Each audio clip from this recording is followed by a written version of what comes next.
Have you ever stopped to contemplate the profound meaning of the month you came into the world? At first glance, it might seem like a simple curiosity, something without much relevance. Yet for Carl Jung, one of the most revolutionary psychologists in history, the date of your birth was not a meaningless accident at all. And this also applies to Buddhist wisdom, which has many similarities with what Jung argued on this subject. In this video, we will explore how your birth month meaning can literally transform your life through the lens of Buddhist wisdom and Jungian archetype theories. And if you stick around to the end, you will discover not only your archetype, but also how this knowledge can illuminate your inner journey and lead to profound spiritual growth. But before continuing, like the video, share it with your friends and write in the comments where you follow us from. We really like being able to stay in touch with our community. Imagine yourself sitting in an ancient temple, surrounded by the scent of incense and the soft light of candles. In front of you, an elderly Buddhist monk, with a serene gaze and a calm voice, welcomes you with a smile. His eyes, deep and wise, seem to have seen countless sunrises and sunsets, guardians of a knowledge that transcends time. Dear friends, the monk begins, his words as gentle as a mountain stream. Today, we embark on a journey that many consider secondary, yet it is intrinsically linked to our self-knowledge and the healing of the soul. We will talk about your birth month, not as a mere date on the calendar, but as an energetic portal, a symbol that can reveal profound aspects of your sensitive structure, your hidden potentials, the emotions you are here to integrate, and the life lessons your soul has chosen to experience. The monk pauses, his gaze penetrating each viewer. We are not talking about divination or superstition. We are talking about a symbolic lens that allows us to look inward with greater clarity. Imagine for a moment that the month in which you were born contains an energetic imprint, a vibration that influences your habits, emotions, thought patterns, and even the direction your life seems to be taking without you fully understanding it. This vision, although it may seem exaggerated at first glance, continues the monk, takes on a much deeper meaning when we explore Carl Jung's ideas on universal archetypes, the collective unconscious and the symbolic rhythms of nature. Jung argued that the universe operates through patterns that repeat themselves. He called them archetypes, ancestral images, myths, and energies that appear in all cultures, in all human histories. And they don't just exist outside of us, they also live inside each of us. The monk calmly explains that each person, according to Jung, carries a unique combination of these archetypes. They are like symbolic pieces that shape our way of thinking, feeling, reacting. And the most fascinating thing is that these archetypes are also reflected in the natural cycles of the world. Winter, for example, represents quiet, introspection. Spring brings renewal, bursts of energy. Summer vibrates with fullness and action. Autumn invites balance, closure, detachment. Each month, therefore, is part of this main cycle and consequently brings with it an emotional climate, a symbolic atmosphere. For Jung, the monk reveals being born in a specific time of year is not neutral. It is an archetypal mark. The month of your birth is not just a number, it is the symbolic tone of the moment in which your soul entered the human experience. The monk invites us to think about March, which in the northern hemisphere marks the transition from winter to spring. The snow begins to melt, the days grow longer, life slowly awakens. Jung suggested that those born in transitional months like March or September, he says, when one season gives way to the other, tend to have a dual nature. They are attracted by opposite extremes. They oscillate between silence and expression, between the inside and the outside. These people have a particular sensitivity to change. They perceive the nuances and almost instinctively seek the balance between opposites. The monk then contrasts this vision with that of those born in January or July. These months mark moments of consolidation, in midwinter or midsummer. People born in these periods tend to embody stability, perseverance, and internal structure. Jung linked them to the archetypes that build, sustain, organize. They are those who possess deep emotional resilience and an ability to remain steadfast even when everything around them changes. Jung found it deeply revealing that time was not neutral, but had a rhythm, a tone, and a narrative. Being born at a specific point in that larger story, the monk explained, makes us absorb some of its symbolism, as if we were tuned into the music of that moment. And that doesn't determine your fate. You're not doomed to be a certain way, but it gives you a symbolic map, a framework that you can use to better understand yourself, to recognize both your potentials and your shadows. That map does not dictate what you should do, but it can show you what energies inhabit you, what emotional trials you might face, and above all, What inner strength to count on in your process of individuation? For Carl Jung, the monk emphasizes self-knowledge was not an option, it was the foundation of all authentic freedom. And an essential part of that inner knowledge comes from understanding the archetypal forces with which we are born. The most fascinating thing about this idea is how it transforms something that often goes unnoticed, like the month of our birth, into a powerful tool for introspection.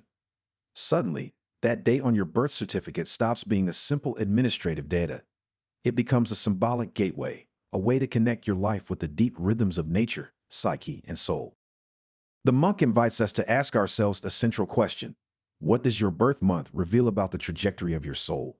Each month, according to Jung's symbolic vision, is linked to a specific archetype, an eternal pattern that lives in all of us, but which manifests itself more strongly in some people than in others. Understanding these archetypes can not only explain why we feel drawn to certain roles or paths in life, but it can also reveal why certain challenges recur and where your innate wisdom lies. The monk continues, describing the birth month, meaning month by month, intertwining Buddhist wisdom with principles of awareness and synchronicity. January, the archetype of the wise old man. January begins with silence, explains the monk. It is a month that invites us to stop, to contemplate. People born in January often bring, from their youth, an inner maturity. They are calm, wise, with a broad perspective, tend to set goals with discipline and follow them with determination. Their shadow can be excessive caution or disconnection from spontaneous joy.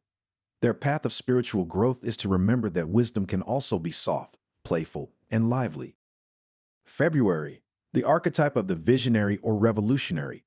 February is still immersed in the cold, but something is starting to shake, says the monk. This month vibrates with the archetype of the visionary, the one who sees beyond what is. Those born in February have a powerful imagination, an internal need to innovate. They are creative, intuitive souls who often feel they do not fit into rigid structures. Their challenge is to learn to anchor their visions, give them shape, and bring them to reality without disconnecting from their environment. March, the archetype of the reborn or awakening. March marks a turning point, says the monk. It is the month in which spring begins to emerge and life awakens. March represents the archetype of the reborn, that soul that emerges from the darkness into the light.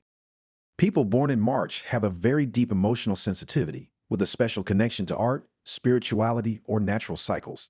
Their strength lies in resilience, but they can risk getting lost in their own inner world. Their challenge is to establish clear boundaries and maintain an anchor in reality. April, the archetype of the warrior or initiator. April bursts in with force, the month continues. This month brings the vibration of the warrior, the initiator, associated with will and determined action. Those born in April have a fiery energy, are natural leaders, go to the front lines and start projects.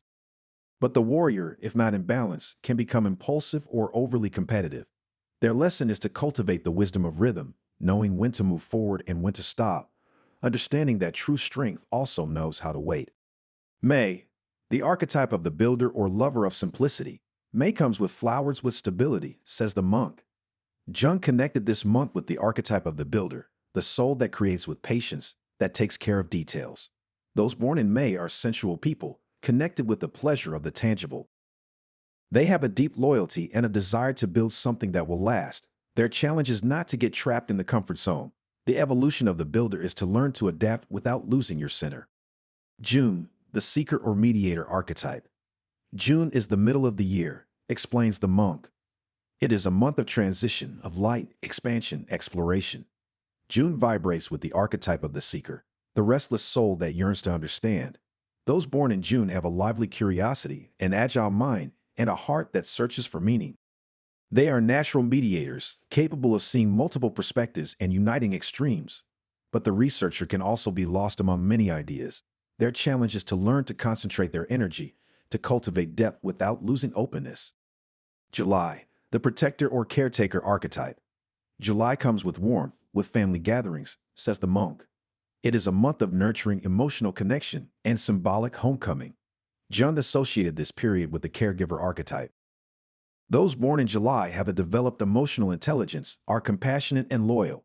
Their shadow is self-neglect. Their challenge is to remember that protecting others cannot be done at one's own expense. August, the archetype of the ruler or leader. August radiates power, says the monk. It is a month of full light, of visibility. For Jung, it reflects the figure of the ruler, the inner leader who leads with vision. Those born in August have a commanding presence, a charisma, and a natural authority. They feel called to lead, to inspire. However, the ruler in his shadow can fall into control or isolation. His spiritual growth lies in cultivating humility and compassion. September, the archetype of the analyst or perfectionist. September heralds the arrival of autumn, explains the monk. It is a time of harvest, organization, evaluation. Jung associated this month with the archetype of the analyst, the soul that seeks to understand the world through logic and precision. Those born in September have a clear and detailed mind. They are planners. But when this energy is unbalanced, the analyst can fall into perfectionism. Their evolution is learning to trust beyond what they can measure, embracing imperfection. October, the archetype of the diplomat or artist. October comes with a serene beauty, with the balance of changing colors, says the monk. This month radiates aesthetics, sensitivity, and the need for harmony. Jung saw it as the reflection of the archetype of the diplomat or artist. Those born in October have a gift for relationships. They are conciliatory and perceive beauty. But the diplomat can fear conflict to the point of suppressing their own truth. Their spiritual growth is learning to speak their minds firmly. November, the archetype of the alchemist or deep transformer. November is shrouded in mystery, the month continues. For Jung, this month symbolizes the alchemy of the soul, the process of inner death and rebirth. Those born in November are intense, intuitive, deeply connected to the spiritual. They are not afraid of the darkness, they face it with courage. Their life is marked by profound cycles of transformation. Their challenge is to trust the process and not be overwhelmed by the intensity of their emotions. December, the archetype of the wise master or the spiritual visionary. December closes the cycle, the monk concludes. It is a month of reflection and hope. Jung associated it with the archetype of the wise man, that soul who has traveled paths and now wants to share his vision. Those born in December have a unique blend of maturity and optimism. They are idealistic and philosophical. Their light is in their spiritual clarity, but they can disconnect from time or become disappointed when reality does not meet their ideals. Their spiritual growth is anchoring their wisdom in everyday life, living their teachings. And so, looking at each month from this symbolic perspective, says the monk, with a sweeping gesture of his hand, the calendar ceases to be a simple instrument for counting the days. It becomes a map of the soul, a guide for exploring the depths of our psyche. From the introspective quiet of January to the luminous vision of December, the whole year reflects like a mirror the many facets of the human experience. Which of these archetypes do you feel most connected to? What did it reveal about your personal history? I invite you to share it in the comments. Your experience can resonate with others and enrich this community of searching souls.